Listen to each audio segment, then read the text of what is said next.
Welcome everyone, I'm your new host Haley, and today we're going to be covering a 2020 American science fiction horror film called The Block Island Sound. At the beginning of the movie, a fisherman named Tom wakes up alone and bewildered on his fishing vessel off the coast of Block Island to a scene of disarray.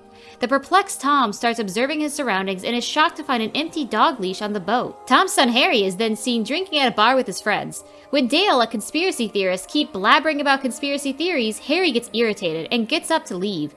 Dale, however, follows him in his car and asks him for a ride home. On their way, something suddenly crashes into the car. The two get out and find a maimed bird on the bonnet of the car, which soon dies. Back at home, Harry hears the constant barking of the neighbor's dog and goes out to check. He finds his zoned-out father standing in front of the barking dog outside as growling sounds are heard in the background. Harry calls him to catch his attention a few times, which finally snaps him back to reality. Under the impression that his father has started sleepwalking, Harry puts him to bed. The brief conversation between father and son reveals to us that they are very close to each other. Next, we're introduced to Audrey, Tom's biologist daughter, who works in the Environmental Protection Agency. She is told by her employer over the phone that she has to go to Block Island for an assignment. While going to Block Island on a boat, Audrey and her daughter Emily are greeted by Paul, Audrey's colleague and partner for the assignment. Paul remarks that Audrey must often visit Block Island since her family lives there, but Audrey tells him she rarely visits Block Island anymore after her mother's demise. The next morning, Harry finds out that his father is not in the house. When he finds the boat missing as well, he tries to reach Tom over the walkie, reckoning he must be out on the boat. However, he receives no response. When Tom brings the boat back ashore a while later, Harry asks if he went out while sleepwalking. Tom refuses to answer his questions. Tom is then called by Audrey, who tells him she'll be visiting, which makes him extremely happy. After reaching the island, Audrey and Paul are taken to the West Beach by local policemen to investigate the fish problem. On the way, he tells them that several tons of dead fish have started being washed ashore regularly on the island. They are then taken to the beach to see uncountable dead fish on the shore. While sitting to a meal with Audrey's family, Paul discusses theories that could explain the fish's mysterious death.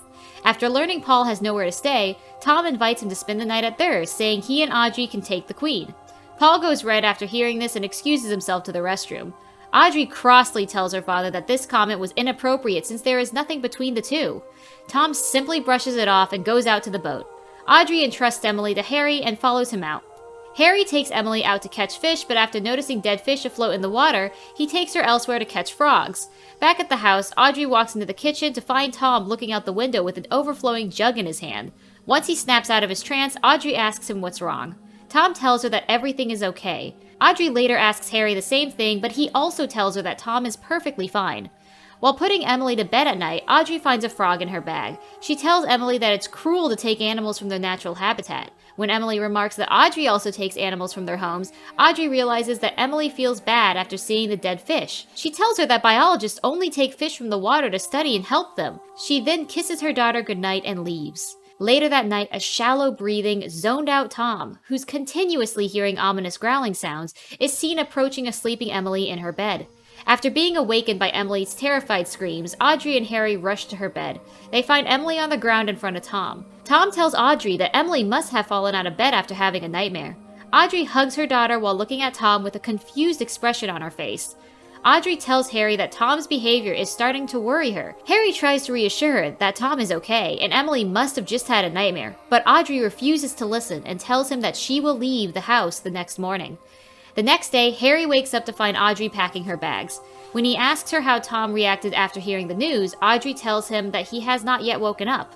Knowing his father's an early bird, Harry panics and goes outside to look for the boat, but does not find it in its place. The siblings then start looking for their father's boat and manage to find it near the West Beach. Harry hops into the disheveled boat and starts looking for his father, but finds no sign of him. After an investigation, the police tell the siblings that their father must have drowned. This upsets Harry greatly, who is convinced by the boat's disheveled condition that it had been ransacked. He tells the police they should investigate the crime scene, but the police close the case, saying there's no reason to believe that Tom was attacked. A distressed and perturbed Harry then starts investigating the boat himself. Audrey tries to convince him that he should accept the simple truth about Tom, but Harry does not pay her heed. Later that day, Paul tells Audrey that Harry stopped at their office earlier and borrowed scuba equipment. Audrey realizes that Harry is trying to look for Tom's body and gets worried. She tells Paul that there is no chance of Harry finding the body, as even the lifeguards have failed to find it. Equipped with the scuba gear, Harry goes to the spot Tom's boat was found and jumps into the water. Under the water, a black substance suddenly spreads all around him and everything blacks out. Harry later wakes up in the boat amidst the scene of chaos. He goes back to his house and notices that his eyes have gone red. Audrey walks into his room and tells him that their sister Jin is coming. Harry doesn't seem pleased by the news and remarks that since Jin didn't visit the past 2 years when their father was alive, she shouldn't come now either. Audrey again tries to reason with her brother, asking him to accept the death of his father, but he refuses to bury an empty box. A dead body washed ashore is later reported to the police by a local man. The siblings are called when the body turns out to be Tom's. Harry, who is hardly able to compose himself, asks the doctor about the bruises and lacerations on Tom's face. The doctor tells him that they have most probably been caused by rocks underwater. With a heavy heart, Harry decides to accept that his father died by drowning. While drinking at the bar that night, Harry sees Dale again. Though he tries his best to avoid him, Dale catches up to him and asks for a ride. Dale tells him that along with the fish, birds have also started mysteriously dying on Block Island. He tells him that his father's death must have been connected to the animal's mysterious death. That night, Harry starts a research on masses of dead animals found in different areas. He marks the areas where such mysterious deaths occur on a map and traces out a path, which the mysterious killing force appeared to be taking round the world. The next day, Harry finds his sister Jin sitting in the lounge with Audrey. Though Jin is nice to him, Harry seems to be rude and distant with her. While buying food from the market the next day, Harry suddenly zones out and has a vision of growling Tom standing behind the cashier. As if under hypnosis, he then starts filling his cart with copious amounts of eatables and proceeds to walk out of the market without paying. The cashier chases him outside and prevents him from leaving. Harry snaps out of the trance and realizes what he's done. He immediately gets in his car and leaves. Later at Tom's funeral, a man accuses Harry of killing Tom for his property. The infuriated Harry attacks the man and badly injures him, which results in him spending a night in jail. That night, a zoned-out Harry is seen taking several eatables from the refrigerator. When he wakes up, he finds himself in his boat at the same spot his father went missing. He returns to the house to find it completely trashed. His sisters accuse him of trashing the place in a drunken state, but Harry didn't have any drinks the previous night. While cleaning the place with him, Audrey tells Harry that he should try and get along with Jin, as she has always made efforts to keep the family together. That night, before Jin's flight back to New York, the siblings talk about their days as children at the table. Jin tells Emily that Harry was Tom's favorite. Harry tells them how Tom always cheered him up on bad days and was always there for him. While dropping her off at the airport, Harry apologizes to Jin for his behavior, saying Tom's death has messed him up real bad, as he didn't just lose a father, but his best friend as well. Jin tells him she understands and bids him goodbye. On his way back, a deer gets in the way of Harry's car. He immediately hits the brakes, but hallucinates Tom sitting beside him in the passenger seat, who keeps repeating the word deer over and over. Harry zones out and runs the deer over with his car. He is then later seen on his boat with the carcass of a deer with him. The next morning, a policeman notices blood on the grill of Harry's truck and asks what he hit. Harry tells him he hit a deer and goes back inside the house. The policeman tells Audrey to keep an eye on Harry and leaves. When Audrey asks her brother what's going on with him, Harry opens up to her and tells her that her father started sleepwalking and blacking out before his death. He tells her that Tom refused to go to the doctor or let Harry tell anybody about his condition. Harry says he's responsible for Tom's death. Had he done something earlier, his father wouldn't have died. Audrey tries to convince Harry that he is not the one to blame. With tears rolling down his cheeks, Harry then tells her that these same things started happening to him. He loses track of time, zones out, and gets extremely confused. When Harry shows extreme irritation and discomfort in the MRI machine, the doctors conclude that he is suffering from electromagnetic hypersensitivity caused by the Block Island wind farm. They are advised to contact a former patient with similar symptoms to understand the disease, since no treatment is currently available for it. According to the doctor, the former patient has gotten rid of all of his electronics due to the hypersensitivity, and the only way to contact him is by writing or visiting him. While Harry is out on a drive, Audrey tells Paul about his condition. Paul warns her that Harry has become quite unstable after the traumatic experience and he might end up getting violent, thus she should send him to a mental care institution. Audrey refuses to send him away, saying her brother is not violent.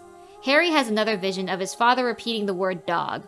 Thinking this is happening to him because of the electronics, Harry throws them all out of the house. His visions, however, do not stop. Compelled by the visions, Harry steals the neighbor's dog and takes it to the boat, starting to steer towards the same spot he always ended up on in the Block Island.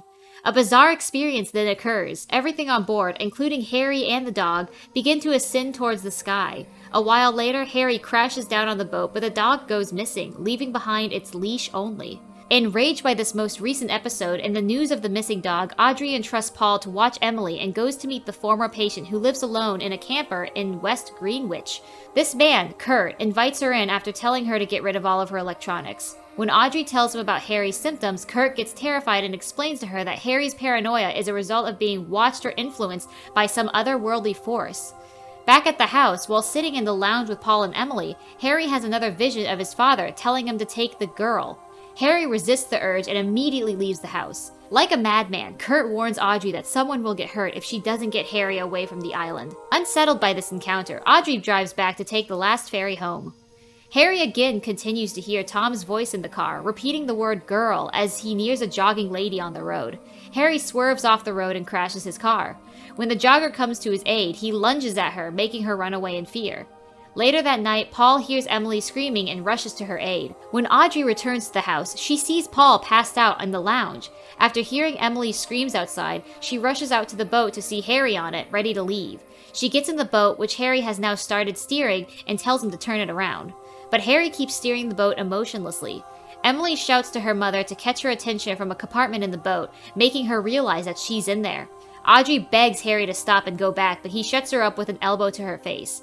After reaching that particular spot in the water, Harry attacks Audrey.